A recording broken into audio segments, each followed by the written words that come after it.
Hello, everybody, and welcome to the first ever Cow Daily. What is it? Live stream. It's not a podcast. It's going to take bloody ages not to say podcast, isn't it?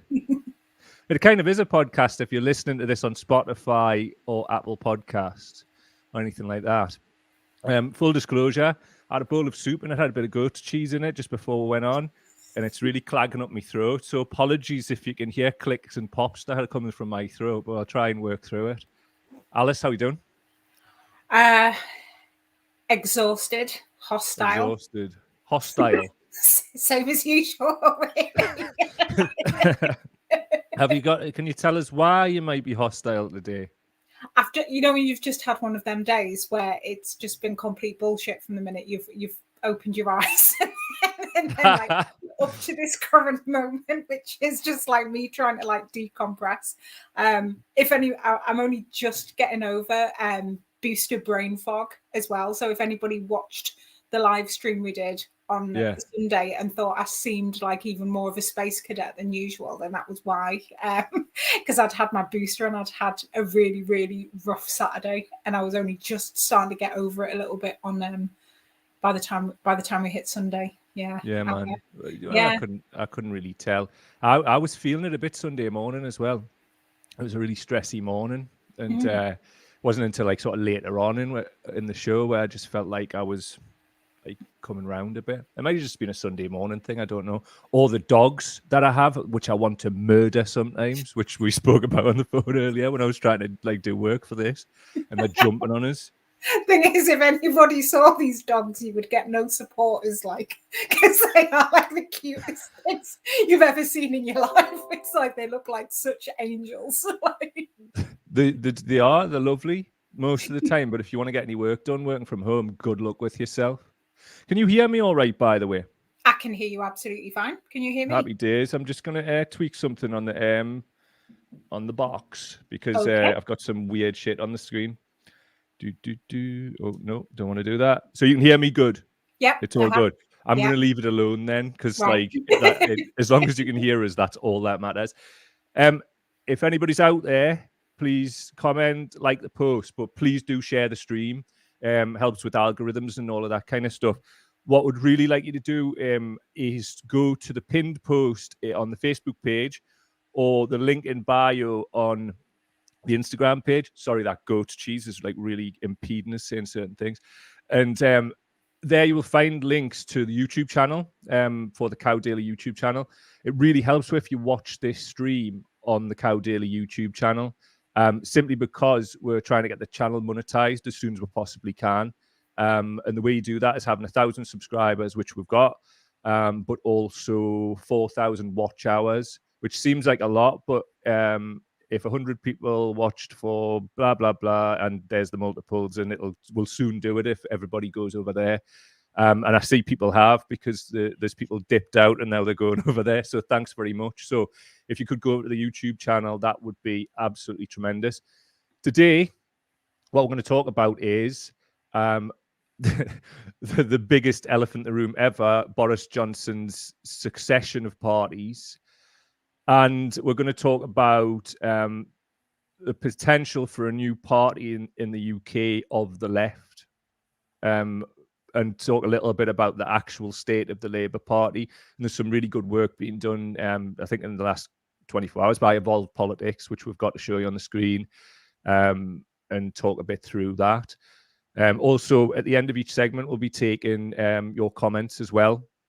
So if you could get them in now, or as the show's going on, and I'll go through and we'll get a few of them on the go.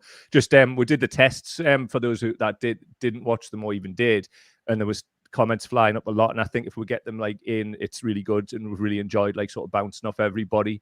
But I think if we have a bit more structure now that we've went live, then it's all good.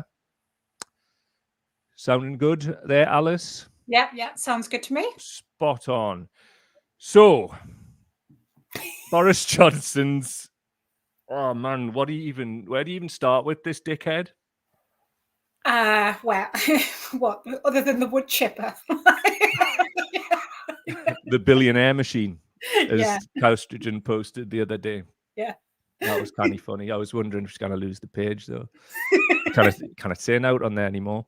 But Yeah, I mean, I've a real issue with this, like millions of other people, and I think the best thing to do is start with a bit of context. And what I'm saying with that is what was actually going on, like at the time, what we were having to do as a population, and it was still that kind of like little bit, you know, at first where it was like, yeah, we're all in it, like we've got to make the sacrifices. That vibe was still going on.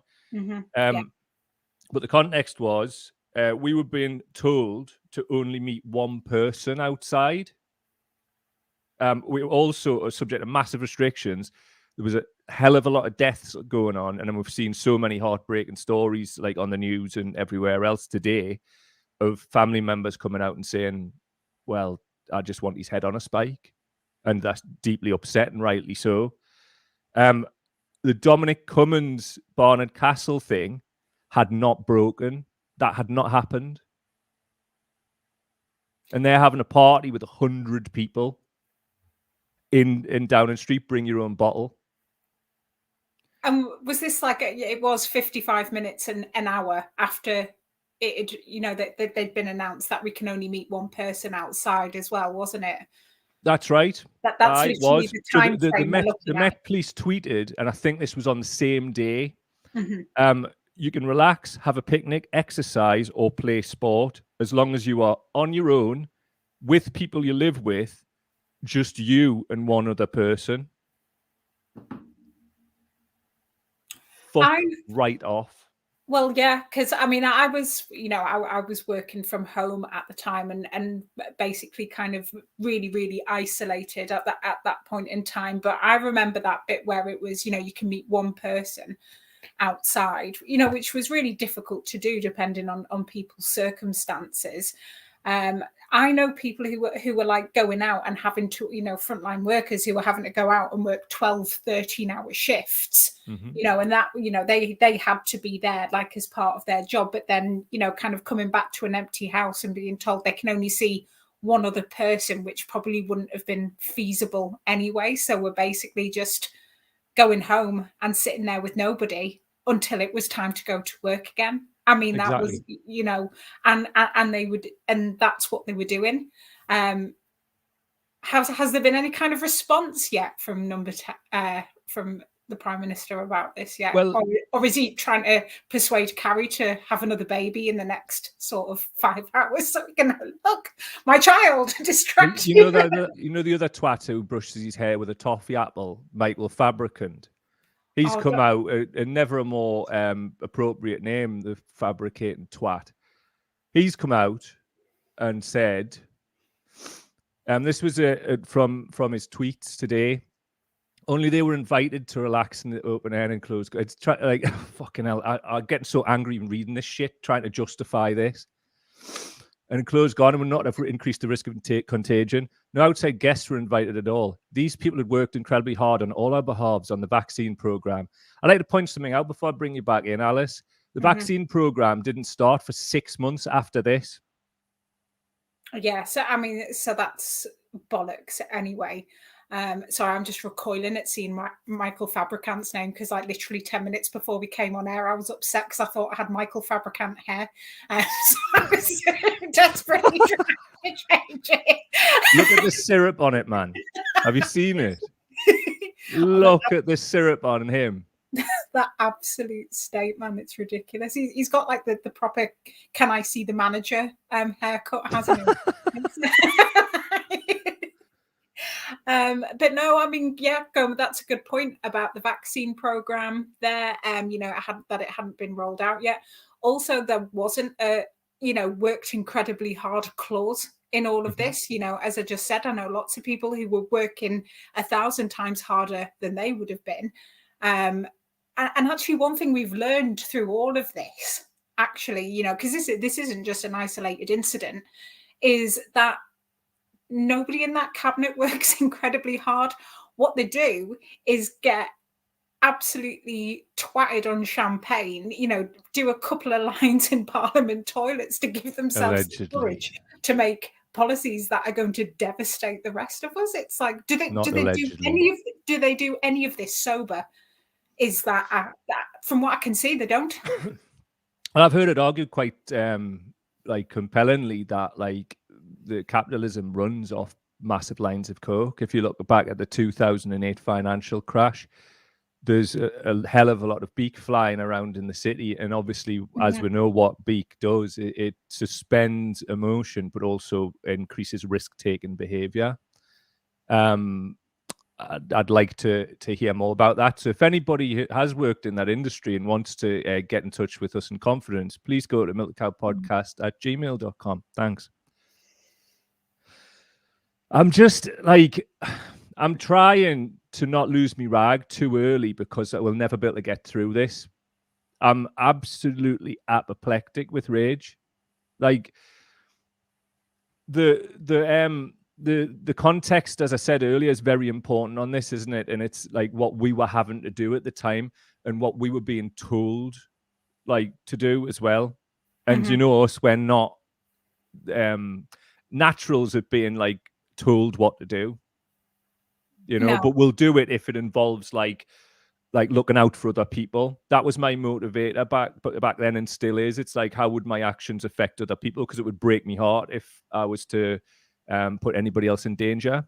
Absolutely. And I think, you know, pretty much everybody around me, their decision making was made on the same basis. You know, they might have been involved in things, in trying to distribute kind of essentials to, you know, to people who really needed them, but kind of doing that as safely, you know, even then all of that was thought of as safely as possible without putting people at risk as well. It was just everything, and it's they just don't give a shit, really. Well, this is the thing, they don't. Did you see that fucking toffee apple twat smirking on the news? Smirking. Yeah. And you can go lick a light socket as far as that. Well, I mean, he looks like he already has, doesn't he? But like, it is. No, I mean, Michael Fabricant is trash, and he always has been, and he's always going to be. But I was talking about Boris Johnson, and it tells you a lot that there's a couple of toffee apple twats. There's more than one, really, isn't there? Yeah. Oh God, it's bad, isn't it? When you can't kind of clarify which one you mean. I think there's only one wearing a syrup, though. I think Johnson's receding too much. He's got that kind like, you know, the Bobby Charlton wraparound, but like it's all like here and here and here and here and tweezled around. What he needs to do, like myself, is get himself over to Turkey. It's only a couple of grand, and apparently you don't have to use like dead Turkish granddad hair, which is what I thought it was, you know, for the implants. I'm seriously concerned now that I know. I'm seriously thinking, oh well, wow, I wouldn't mind a bit of that. But unfortunately, skint right now. But you'll see it in a live stream in the future. I'll have like a full-on like, hi everybody, stroking it like a cat. First time since I was in my late 20s and that. I think you should go for some kind of Leo Sayer sort of look. Like 1980s Leo Sayer, definitely. Like a white man fro. Like fall over on a treadmill on national television. Do you remember that? Yeah. That's how old we are. We remember that. Anyway, back to these bunch of twats. I am absolutely raging, and I'm gonna like take in what some other people say to try and compose myself. So, from the Muslim community, it's Jawad Khan. Give him a follow. We were told we couldn't celebrate Eid to keep our community safe. Meanwhile, the Prime Minister was having parties in his back garden. This government has been mocking us this whole time, doing as they pleased, whilst demanding we make sacrifices. Big one, isn't it? It's like, do you remember how much there was this little sort of, the first time the sort of, do you know what it reminded us of when the first lockdown was called and the period of time afterwards? You know, over Christmas, like say for about 10 to 14 days over Christmas, where absolute bastards like slap on the fake smile and pretend to be nice. They're like the living embodiment of the hashtag be kind thing, which is just obviously an absolute gang of bullshit. It reminds us of that, where people like were on the best behavior for ages, and then all of a sudden it's like, but what about these Muslims? You know, like it starts eking in. Yeah. And I remember what was going on at the time when Eid was occurring, and people were on the starting blocks waiting for the Muslim community to slip up, you know, the slightest thing.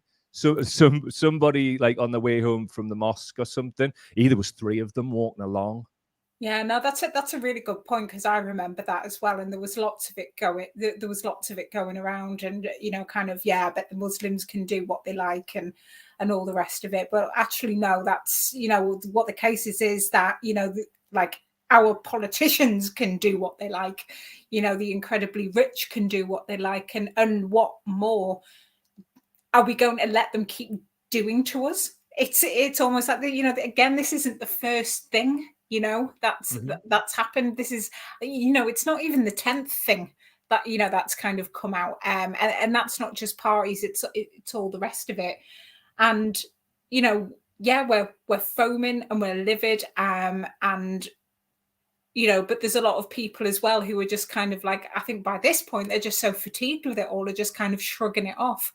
And I get that, but at the same time, it's like, I honestly, I mean, I know I cracked a joke before about like Boris kind of, as we speak, trying to make Carrie like pop out another Ben, just to try and distract us all, but at the same time, is it even really necessary at this point? Because does he just think like, oh, just ignore it for a few days, and let it all die down, and they'll forget about it? Or they'll hold up some kind of sacrificial lamb, like they have, like they have done before, like they did with the last one, with Allegra, what's her face? Allegra Stratton. Yeah. I mean, don't get me wrong. As much as I enjoyed watching her crying on the doorstep, Brilliant, it wasn't was like, yeah, it was mint. She was absolutely, she was really, really low down the ladder of kind of people who were responsible for that. And like this has all come about because of a leaked email. Yeah. That's come out where it's kind of mentioned like bring your own bottle and everything. But why is it only just being leaked now as well? I think at this point I'm so suspicious of them that something like this comes out and I'm like, okay, we've just got this email. What bit of legislation are they going to like shove past through Parliament without us noticing? Is this last night there was another distraction? Yeah, no, it is, because there was like the Labour Party, apart from the usual suspects in the Socialist Campaign group, abstained from. It was something to do with a cap on benefits, and I'm saying it's something to do because I just haven't had a chance to read into what it actually is. But I tell you what, it's going to affect millions of people's lives in actuality. Meanwhile, we're talking about these dickheads taking the piss, and you're saying like what we're going to do about it. Literally, what can we do though? Like, what can we do? And one of the reasons we've decided to come back and do this is we don't know what to do, but we want to try and do something. And then hopefully by a period of osmosis and organically chatting with the community and other people, we can kind of work out something to do. But right now, as we'll talk about later in the show, the opposition is non-existent. Without a new entity that comes along to reflect like real people's concerns, what are we going to be able to do? So that's where we are right now. If we're honest, what are we going to do? I don't know. No, and I don't have the answers either, and I wish I did. Otherwise, I'd be like on here, kind of going, right, this is how it's gonna go. But it's I think like a lot of people, I feel really like I feel really angry, but like really powerless at the same time as well. Sure. And I've been involved in different kind of community organizing before and actions, but it's just it wouldn't that we can make jokes about having a revolution or something like that, but like can you see this country doing that at this moment in time? It ain't going to happen. Everybody's too exhausted. Everybody's like fighting to meet their bloody basic needs at the moment. But I think we do need to look at not expecting politicians to get us out of this, certainly, and I think we can all we can look at pockets of society where that's all already happening. It has been happening for a long time, where where we organize to kind of meet our own community's needs and keep building on that to show that we don't need them. And actually we never have. No, we haven't, and we know this because until Corbyn came along, we didn't like meddle with any of that parliamentary politics thing, because the way I look at it is this, right? There's millions of people in this country who can't afford a Conservative or a Labour government to get in. because it makes like zero difference for them. It's like I see a lot of people like talking about, oh, call a general election, then we'll find out what the British public think. And then vote in who? North Shropshire happened just before Christmas, and it turned over this massive majority, but the Lib Dems got in. What? Yay. Brilliant. What's that going to do? What is that doing? What, just going to like jump into another coalition later on? Probably. So it's like we seem to be like it when it gets like even a slight bit to the left of the centre, just a little bit, then every liberal bastard in the media starts like going, oh, watch out, communism, alongside the Tories. But I tell you what, they're all attacking the Tories now that it's safe to do so. That it's safe that somebody who would actually have made a difference would have got in. Yeah, like they've got a lot of blood on their hands as well, and it's about time they started like fessing up to what they've actually done. Your James O'Brien's, people like that, like all of this magic grandpa shit. James O'Brien, who voted for Boris Johnson as London Mayor in 2008, but he regrets it now. But he's got a book out called How to Always Be Right. Wanker. He's the son of a former Daily Telegraph journalist and public school boy. Wow. And he's the one who's always right, telling us we're always right. Like, listen, he wouldn't know poverty if it hit him in the face with a wet fish. So he really shouldn't be like sitting there proclaiming that he knows fuck all about anything. And he's just one of many examples. The whole of The Guardian can go fuck themselves as well. Yeah, absolutely. Absolutely. I mean, they kind of made the gateway for it all in the first place. It was almost like, oh, well, The Guardian are kind of, doing it. We can all wade in. It kind of almost made, because they're sort of seen as the lefty, the lefty paper. And it just kind of opened the floodgates for the rest of it as well. It was the same. Again, the same, we've talked about soundbite politics before. It was the same sound bites kind of going throughout all of the mainstream media outlets. Like all of this is as well is in some respects down to them. Because if you look at the difference between 2017 and 2019 in terms of general elections, there's a big difference. I mean, we'll touch a bit more on that in the second half of the show when we start talking about Labour and potentially something that we can actually do, because we want to try and have some form of like solutions focus, I don't want to just sit here every week and just go, this is all shit, isn't it? We've got to actually do something with this. I just don't know what that is yet. I mean, I've just come back off the back of a big illness, so I'm just kind of finding my feet in that. But I tell you what, I like seeing that twat Johnson smirking on the telly. If I wasn't in a rental and it was my telly, I would have probably stuck my foot through it. Like, and the other thing about this whole thing about this particular party as well is, and him being on TV today, like smirking about it, wasn't he apparently in intensive care the month before this? Yeah, a month earlier.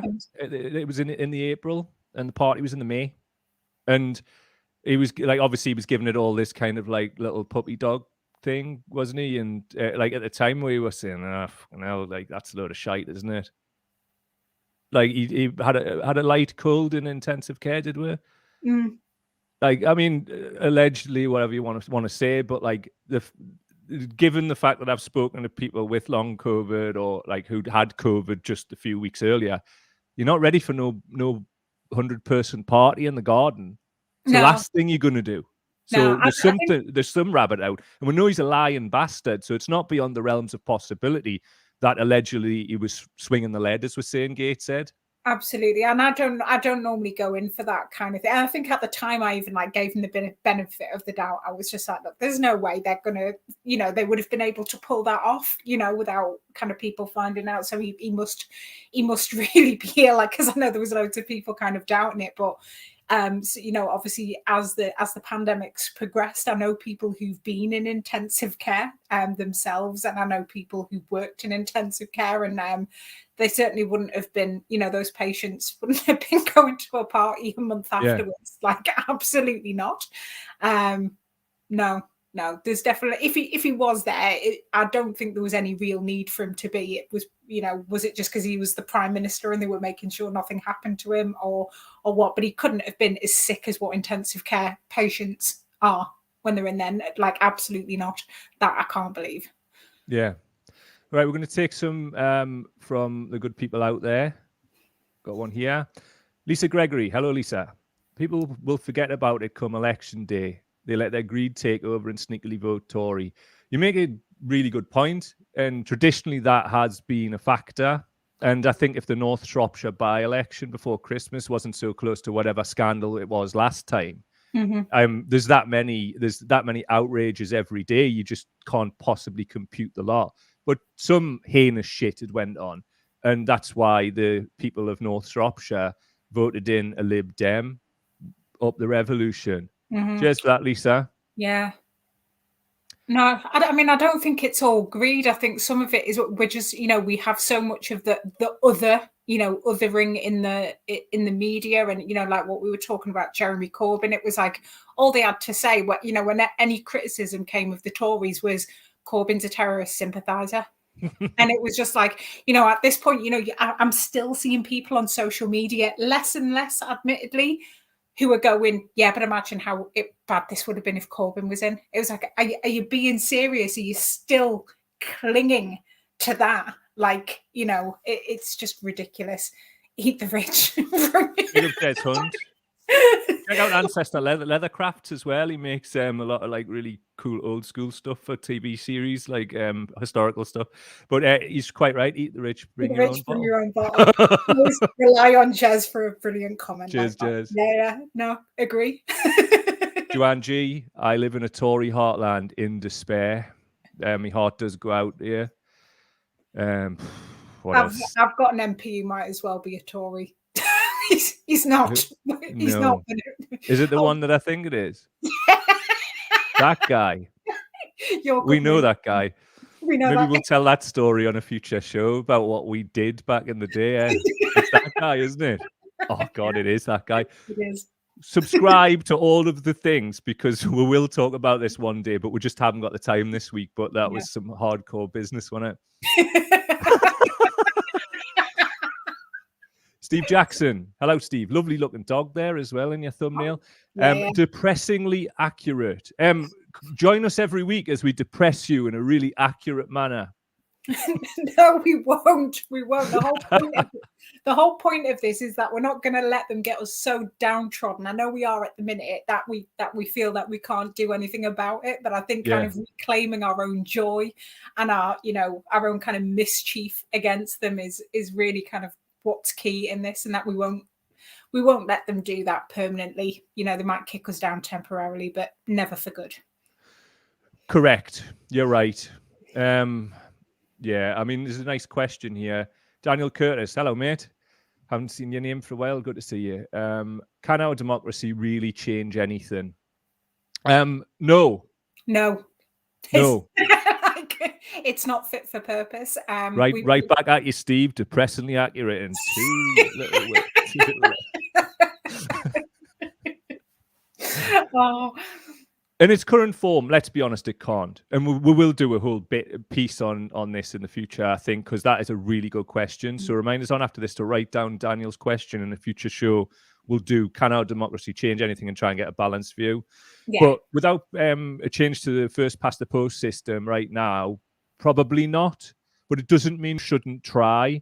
And I think that's a really good segue into the next bit after this great comment from Andy Turner. Hello, Andy. The fact that the opposition is so piss poor makes it even more disheartening. But just say Corbyn start a new party. There's now no way they would gain enough seats to make a difference. Sorry to be such a doom and gloom merchant. It's a good, I mean, I'm going to try and make the case. We're going to try and make the case in the next segment. But before we do that, if you are on Facebook, please go to the YouTube channel. You can really help us as we grow the Cow Daily channel. You can find that in the pinned post on the Facebook page, or if you go to the Milk the Cow Instagram page, go to the links in bio. You will see one for YouTube. Click the button. You can go there and we'll be live right in front of your face there. So if you could just dip over there now, that would be really cool. Also, if you would like to support the start of an independent media organization, i.e. Cow Daily, brought to you by Milk the Cow. What we're trying to do is legitimately set up as a proper outlet. We're joining the National Union of Journalists. Obviously, that costs money for the memberships every year. Also, we want to join Impress, which is the independent media regulator, which also costs money. They regulate independent media to a higher standard than the mainstream media regulator, which I believe is IPSO. So, you know, we want to do this properly. I mean, it doesn't mean you can't say fuck shit or whatever else while you're doing it. Nobody said that. We're working class. That's how we talk. But that doesn't mean everything that we research is not as accurate as it could possibly be. And we want to be regulated. We're inviting it because we ain't got nothing to hide in that regard. So if you want to do something, that's one thing you can do. Also, you can gain access to the Milk the Cow private chat forum. You'll get a notification for that when you sign up to become a patron. So if you could do that, then that would be just really, really helpful. And it will help us grow this, employ people, make this bigger, start making some documentaries where we go and tell people stories in their communities, big plans. And with you, we can do it. Good stuff. So next, Alice, what do we have? Let's get rid of that. Labour, a new party, all of that kind of carry on. You're laughing, but let's try, because I think this can work, right? I've said this for a lot of time, and I'm looking at it from a long-term perspective, right? I'm looking at it from a 5 to 10 year perspective, and I'm looking from it from a perspective of who arguably of the last 10 to 15 years has been the most influential force in politics in the UK. Let's say England more accurately. Who do you think that would be? I really like to say Emma Goldman, but it's not. Yeah. She's long gone, and she was only in England for a short while during her life. But no, yeah, it was Jeremy Corbyn, absolutely. Yeah. I don't think it was. You know? I think it was Farage, UKIP, Brexit Party, or whatever iteration it was. How many seats did they win in election? And I'm not talking about like Douglas Carswell and people like that who defected from the Conservatives. Zero. No, they didn't win a seat. None. But yet they've changed the entire face of Britain. And we have to accept that. Yeah. And that was done over decades. Couple of decades. I mean, do you remember saying like 20 years ago, you would see Farage and his initial speeches, and you were thinking, "Who's this guy?" And you were laughing at him. I remember him about 20 years ago when I think was when I first kind of became aware of him, and just kind of, I think like a lot of people just thought he was a joke. At the time, it was like, you know, and you had like Robert Kilroy Silk and stuff as well, which, you know, obviously he was kind of like laughed out of town like a little bit eventually. But he started another party when he was kicked out called, what was it, Dignitas or something? It was Veritas. It's Veritas. It's Latin for truth or something. Pretty sure Dignitas is something a little different. Have you ever heard the Cunt and the Gang song, Let's Send Nan to Dignitas? For people who like saw Lad Baby and this whole Christmas #1 war, like that Cunt and the Gang. Well, I saw that. Yeah, I saw Lad that. Baby actually tweeted, it says a lot about people that they would buy something with that in the title, and I was like, I've literally seen them 4 times live. So what does that say about me? I did like their reply to that as well, though, saying, you know, it's a response.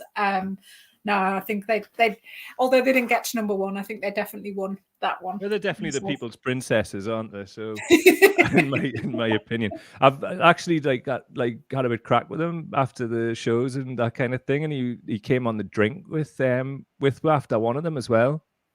Absolutely love the guy, and like it was the people's number one, really, as far as I'm concerned. I'd never heard of like Lad Baby or whatever the hell it was before that. So, as I was saying, anyway, bringing it back to what we're actually here to talk about. Yeah. I feel that like that was a party on the right, UK, Brexit, that kind of movement, and they were extremely successful without actually getting any parliamentary seats. Now they did win European seats, but obviously the turnout for the European elections was traditionally lower. It was like low-hanging fruit. It was a bit easier to do. And then once they had that platform, it kind of spiraled. And then the media kind of, I mean, do you remember when they were getting like on Question Time? Like Nigel Farage had a season ticket for Question Time. He was just on there. I mean, has he got the record amount of appearances or something? So, like, I'm not saying don't platform people, but don't like give. We might as well call it the Nigel Farage show. Mm-hmm. Yeah. So, I don't think with that any kind of new left party is going to get any kind of favourable treatment, like they did, if we're honest. Mm-hmm. Far from it. I mean, we've seen what it's going to get. It's going to get pelters. It's going to get hell. But that doesn't mean we shouldn't do it. That doesn't mean we shouldn't think of it as like something that could move the Labour Party to the left. If the Labour Party is indeed still around, as I'll talk a little bit about later, Evolved Politics has done a really good bit of work. So shouts to Evolved Politics, and please do follow Evolved Politics. I've got a lot of time for them. Let me pull this up. Just bear with us. Sorry, that's the wrong one. Here we go. So Matt Kennard, also another outlet from the independent media, which I've got a lot of time for, Declassified. They're doing proper journalism. And Matt especially is like a great voice. So he's saying that the Labour Party is set up to absorb and neutralise the left. Whenever a progressive wins leadership, the party destroys them. Michael Foot was elected leader in 1980. The SDP sabotage operation in 1981. Some people who like maybe weren't born there will maybe know the history of like David Steele and the SDP. Haven't got really time to go too deep into that, but go and check that out if you want to know more about what went on there. Corbyn was elected leader in 2015. The coup was in 2016. Change UK et al. Came from that. And Matt maintains its Labour's service to the establishment. I would go further with that and would suggest the Democrat Party in America has a similar function. Mm-hmm. So what are your thoughts on that?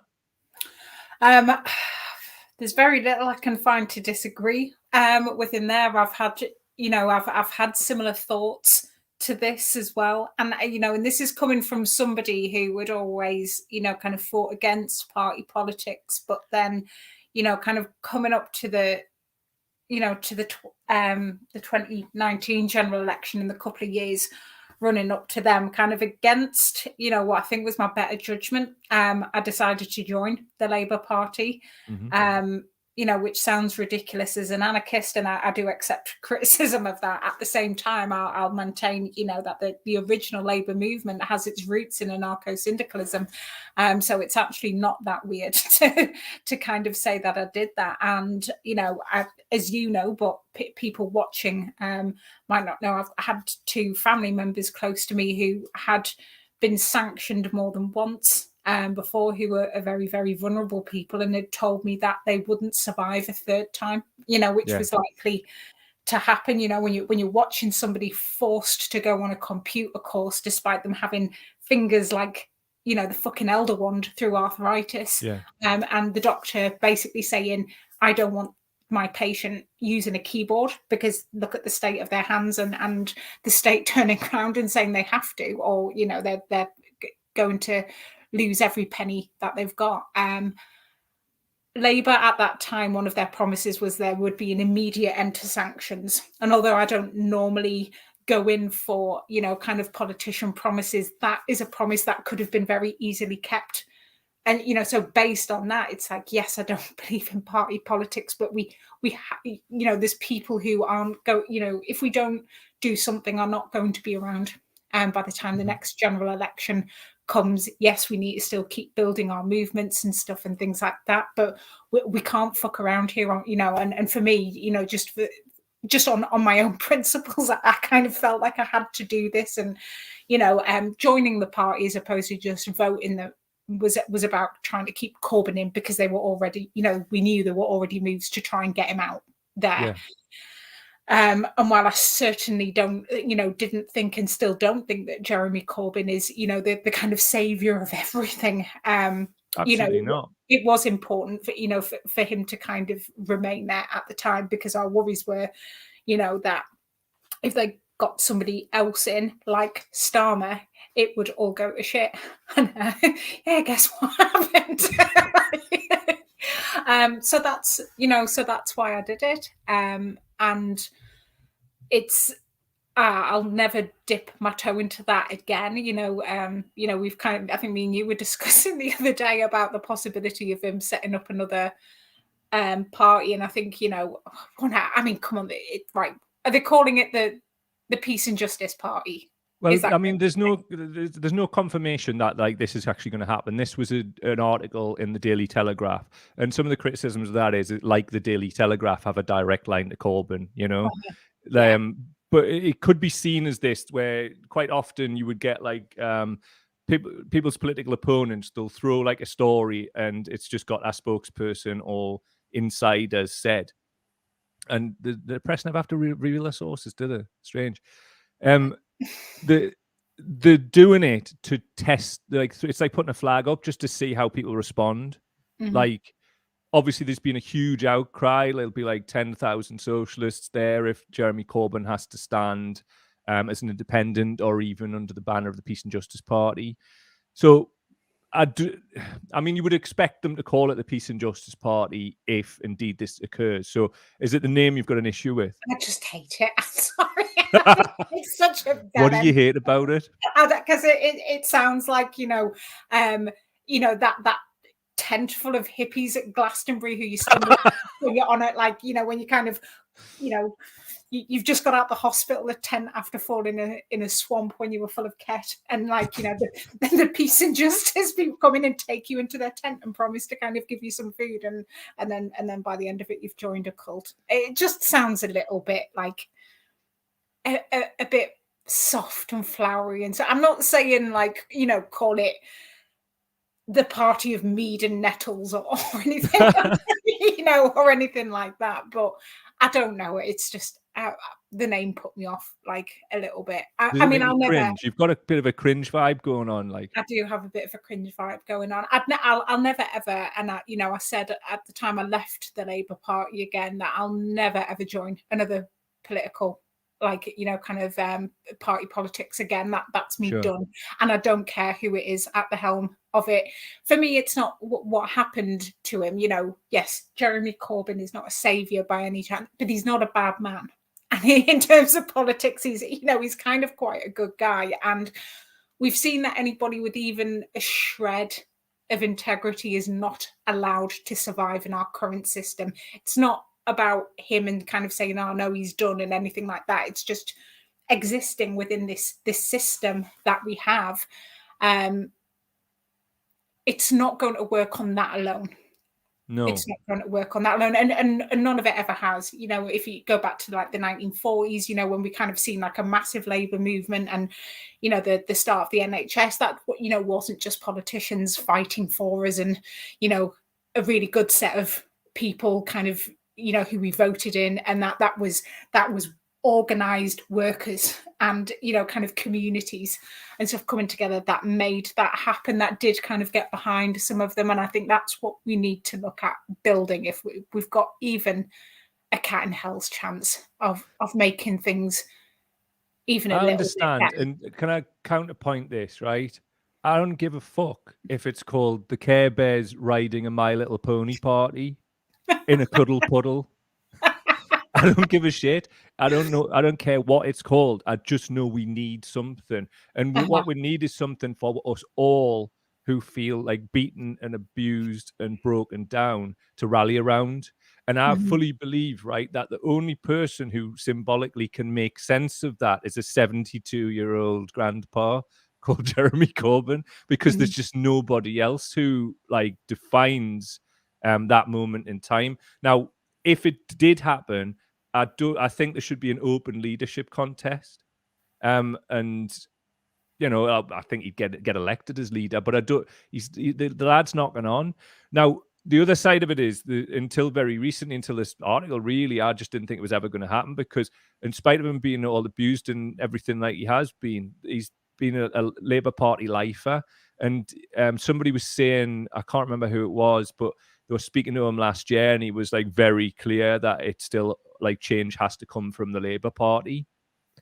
And I refute that most strongly, Jeremy. So I mean, I don't see how it can. I don't want to be in the same party as Peter Mandelson. Somebody, you know, we're talking about like context and whatever. Peter Mandelson was pictured at some kind of like blowing a candle out, like maybe it's Jeffrey Epstein's birthday, after Epstein was nicked for being a massive nonce. But, like, knowing all this, Keir Starmer's brought him in as some kind of like special advisor or whatever. And as soon as that happened, everything started going tits up, even worse than it was before. I mean, the like, Mandelson's seat in Hartlepool, that they lost that. That got lost to the Tories in that by-election. So it's like, what on earth are they thinking? They're in this kind of like a small like Westminster bubble with the Labour Party, I think. And I think they're really disconnected from, you know, the millions of people living in poverty that I was talking about earlier. The Labour Party offers no solutions for them. And that's my baseline. My baseline is very simple. Does it provide everything everybody needs and a little bit more? Not survival, an ability to thrive, you know? If it doesn't, then I'm not interested in what you've got to say. Start at that baseline, and then we'll work from that base, because I'm not prepared to compromise anymore. I'm not, and I will not compromise anymore. We've done the compromise, as you've said, by joining the bloody Labour Party, a party in the Blair era where we took to the streets and protested. I mean, the Afghan war, I was like kind of politically active, as you know, before that, but that really kicked us off into the stratosphere with direct action and things like that. I mean, like, I haven't been involved in that for many years, like 20 years, is it? Something like that. But it felt necessary at the time, because once again, like, what we were going to do, call a general election and vote Blair out. For who? The Tories. It's rearranging deck chairs on the Titanic, and I'm fucking sick of it. Yeah, absolutely. But I think that, like, for me, going further as well, it's just like it can't just be about who we have at the head of whatever party. I agree with what you're saying about, you know, the Labour Party, and I think it's a shame when they're, you know, kind of short of kind of, if we could just get, you know, get us all, and, you know, basically every ex-miner, you know, you've ever met at the Durham Gala, you know, get us all together and just get them to drag out every, you know, every Blairite Labour politician, you know. If that could happen, then yeah, maybe it would stand a chance, because it would be good. Let's they're, look at they're some of who, they're who Sorry. represent Labour. They are who, you know, if you've ever been to the, you know, the Durham Miners Gala and heard them speak, you know, before, that's what the, you know, when I talk about the Labour movement, that's who I'm talking about, because that's kind of who is familiar to me in terms of, you know, in terms of when I think of Labour, and that's why I've kind of supported them before, and the way that they've organised their communities before, and what they've been through, and yeah, that's ordinary working people, and that's what it's about. But for me, it's like career politics. It's normalising kind of you know, what we were just talking about in the last section, getting wankered in the Parliament bar and then coming and making devastating cuts. You know, you had like Therese Joffrey singing "I've had the time of my life," you know, just the, you know, she was the work and pensions secretary. I saw it, mate. You know, she was on karaoke singing that shortly before bringing benefits cuts to millions of people. And it was the night before. And they're always astounded when they get any criticism for it, because it's normal for them, that's just the way they've always done things. It's, you know, so they always kind of like look a bit shocked when they get called out on it. You know, I've said for years and years that if I went into work and, you know, screamed across the room at my colleagues, I would be, you know, kind of sat in a disciplinary hearing within an hour. But again, like, you know, they kind of go to the rest of us about being kind and, you know, not trolling them online and stuff and things like that. And like, if you heard the way they speak to each other, like, yeah, in thing, it's absolutely hideous. It's absolutely hideous. I worked with a theatre director years ago who used to come to England once a year to do like project work, and he said he used to watch BBC Parliament for a laugh. Like, he used to watch BBC Parliament as if it was a comedy show because he found it so hilarious. This was a guy who lived in Italy where Berlusconi was in power at the time. So the fact that he thought we were like absolutely ridiculous was terrifying, and it's got a whole lot worse since then. Oh, you're not wrong. Tell you what, I'll put some Evolve Politics' work up because it's interesting. What they're making the case is like the Labour Party's on its way to being bankrupt, which may even force the issue. Yeah. So let's have a look. So, owing primarily to Starmer's lurch to the right and his decision to backtrack on a large proportion of his leadership pledges, more than 100,000 members have left the party and a number of trade unions have withdrawn funding to the party. In October 2020, Labour's main union backer, Unite, voted to cut its funding to the party by 10%. And in December 2021, under new General Secretary Sharon Graham, shouts to her, she's been great so far, the union further announced it would cut all political donations to Labour, with Graham deriding Starmer's rightward shift. In addition, the Communication Workers Union voted in November to suspend all donations to Labour, with the union's General Secretary, Dave Ward, stating that under Starmer's leadership, the party was failing to connect with working-class communities. You don't say. And in September, the Bakers Union, one of the Labour Party's founding union members, voted to disaffiliate from the party entirely. Sorry, that's in there twice. Apologies. In recent months, the party's attempting to mitigate its losses in a number of ways, including mass redundancies of party staff and trying to lure wealthy donors to hand over cash to the party. According to The Times, numerous Labour sources, including members of Starmer's inner circle, have admitted the party is on the verge of bankruptcy. And one of Starmer's advisors even admitted that the prospect of declaring bankruptcy was now being actively considered, stating this: there would be some advantage to declaring bankruptcy. You could start a new organisation with a new membership. The figures I've seen suggest we've lost well over 100,000 members. I'm one of them, and so are you. And most of those were the people who knocked on doors. That's also millions of pounds no longer coming in. So, my good friend Alice, what do you make of all that? Well, first of all, I knew a lot of people had left. I didn't realise we were looking at like 100,000 people. Yeah, like that's shocked even me. Like, I've got to say, I was like, woof. Like, yeah, how do you come back from that? You know, but I do think that the Labour Party is like one of those ants that have been, you know, it's been commandeered by one of that parasitic fungus that kind of, you know, that kills it but still makes it like walk around things. And yeah, and the parasitic fungus is the likes of Tom Watson and Starmer and all the rest of it, which I actually wrote that in a letter to them when I withdrew my membership as well. Yeah. Do us a favour, 1 week, like, give us your resignation letter to the Labour Party, because it's bloody brilliant, and we'll read it out. We'll read it out. Yeah. Oh, yeah. Mate, it's a work of genius. But yeah, so basically, the Labour Party could well be on the verge of bankruptcy, and I hope it goes bankrupt. I hope it's erased from the planet. Mm-hmm. It's an absolute den of bastards, with a few notable exceptions. But I would like to say this: even the Socialist Campaign Group, like, there could be like bombs going off with Keir Starmer as like Prime Minister, and they'd write a couple of stern letters and post them on Twitter. Like, Jeremy Corbyn has been like without the whip for over a year now, and he's done nothing, not a thing.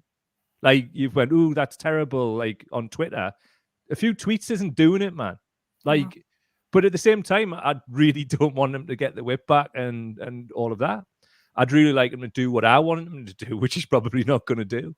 No, and it's weird. Like in some ways, I can kind of, I know what my own personal feelings are about party politics, but like, I kind of get where they're coming from at the same time, because this is it's not just the Labour Party; it's the Labour movement, which has been built over hundreds of years. As I say, going back to the gala, look at the banners that they carry through. That's all. That is what they built, and to just kind of go, all right, well, let's just let it die because it got taken over by a bunch of centre-right, parasites is really sad, and it would make me really angry that it would have to be dissolved because of that, because they've got no right they never had any right to be within that movement, but they were, on the back of fucking D-Ream or whatever it was, like, just honestly, I have such a visceral reaction to that song now. Whenever I hear it, things can only get better. Well, you know who the keyboard player was in D-Ream, don't you? I do indeed. Oh, it's that Planet Nonce off the telly. What's he called with the twins? That's right, you frightened cocks.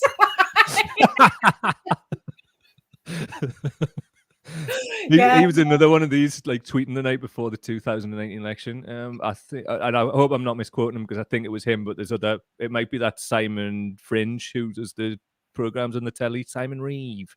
I just get them mixed up all the time. Simon Le Bon there when you said the Fringe. Simon Fringe. I'm probably just jealous because I need to get into talkie, but that's what I'm going to come back with, man. Like a proper, like, fringing it up thing, like fully, like, freaking people out and that. No, it takes about a year to grow in, but it sounded good. But I actually, I don't want to shortchange him, because I'm not sure if he did tweet the night before the election. I just can't bring myself to vote for Corbyn, but I think he did. So if anybody can clarify that, then let's slag Planet Nonce off as well. You're going for the journalistic integrity there, and like making sure your facts are right before you learn. Well, listen, we're going to get regulated. I'm not dancing with that devil. Like, we're being the National Union of Journalists for a week. Rip your card up. It hasn't even come yet. Well, it's your own fault. It's got lost in the post. Burn it when it arrives. Come on, Eric, call Brian Cox the Planet Nonce. Planet Nonce. Imagine that, like, an image of the Earth with his kind of like facial features, but it's this like fringe. Oh God, that's one for the Flat Earth Society, isn't it? So, I mean, I'd love all of this to happen.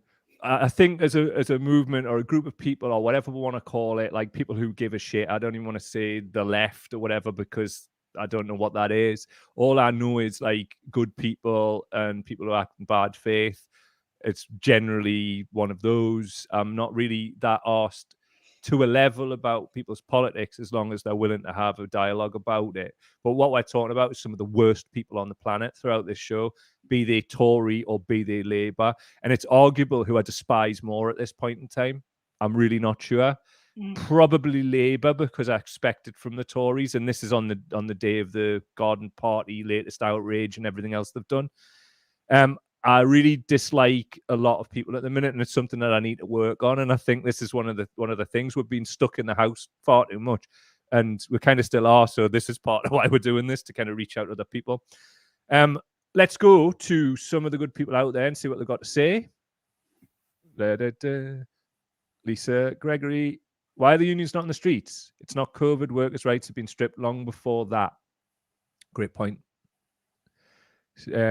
We've got Jez is referring to the membership. That's a quarter of the membership, isn't it? The 100,000 people. I think so, but I'm not sure, to be quite honest with you. Got Nick Breeds. Unfortunately, we are so divided in this country, we become like America and its polarization. And so you end up with no viable alternative. An American politics grad mate of mine summed up the US election when Trump got in as there were two douchebags contesting the election. The least douchebag got in. Perfect. Fantastic assessment, Nick. Really spot on. Do you know what I think it's like though? Because we all talk about like kind of Labour, particularly like the, you know, kind of the centre right kind of faction of it, and Tories, you know, like kind of two separate things. Like a lot, you know, they're not really, and a lot of them have kind of, you know, when they were younger, you know, they used to, you know, they've swapped affiliations and stuff loads and just gone with the one which has given, you know, was going to give them the best career springboard to get into it. And then like now they're all in power. The only thing I can like liken it to is, and I know this is ridiculous, I'm going to get like slated for it, but do you what have you been watching Cobra Kai? Like I haven't, and I'd love to. And the reason I haven't is because I'm trying to learn how to edit things properly, like audio and video, and I just haven't got time for anything. Well, I haven't gone there. So basically, like what it is you've got all these like kind of leaders of these different like dojos and that who were like all like fucking hate each other, but they'll all collude with each other when it suits them. You know, and Tory party, isn't it? And they'll, you know, they'll work together and then they'll fall out and then they'll work together and they'll fall out. And like, you know, they're kind of all getting on just fine. And yeah, it's like the kids are like kicking the shit out of each other and like their lives are going to hell as a result of all of this. And it's just like, yeah, actually, are we kind of living in some like really weird, like, you know, kind of quantum version of Cobra Kai? You know, well, you make a really good point, and I've never been able to put it into like Cobra Kai terms, but like you're quite right. I've often said this about the Tory party or the right in general. They're absolutely brilliant when they've got an outside force attacking them. They'll all coalesce around it. It's shield wall. It's like, let's all get them, you know, like Brexit party sitting out of different seats and within the Tory party. But as soon as that's over and it's safe, they're just fighting each other to see who can be the leader.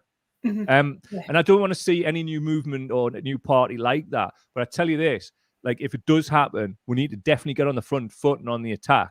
And what we do need is to like have our own media. That I know. And I think that's like what our role could be within the thing. I just think like, sorry, go ahead. We can't dismiss the role the media played in all of that. I think that's maybe something we haven't mentioned today. On that, you know, it was so important. Yeah, absolutely. And that's going back to this, you know, the Boris Johnson party, lockdown party thing as well. You know, I think there was one of the tweets that we saw was that, you know, there's no way that there's you know, somebody said there's no way that, you know, political journalists would not have known about that. And I would go on further and say, I'd be very, very surprised if some of them weren't there in attendance in it. You know, we saw that at the Tory party conference. We've got absolutely no media accountability and transparency whatsoever. When it comes to politicians, they're all in bed with each other. Absolutely right. They are all in bed with each other. So maybe we just need to set our own thing up. I don't know. But you know, we'll work this out as we go along. This is the start.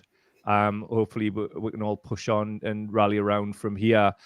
We just want to make a small contribution to actually turning the tide, because I'm sick of having my head up my arse, to be honest. I'm tired of it.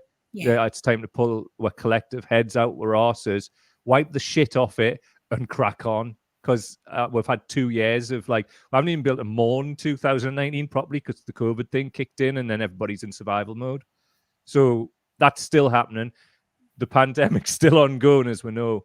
We'll obviously cover that as we go forward, and we'll cover a lot of other things. So please do comment, rate, and subscribe. We've done now, by the way. Please do comment, rate, and subscribe.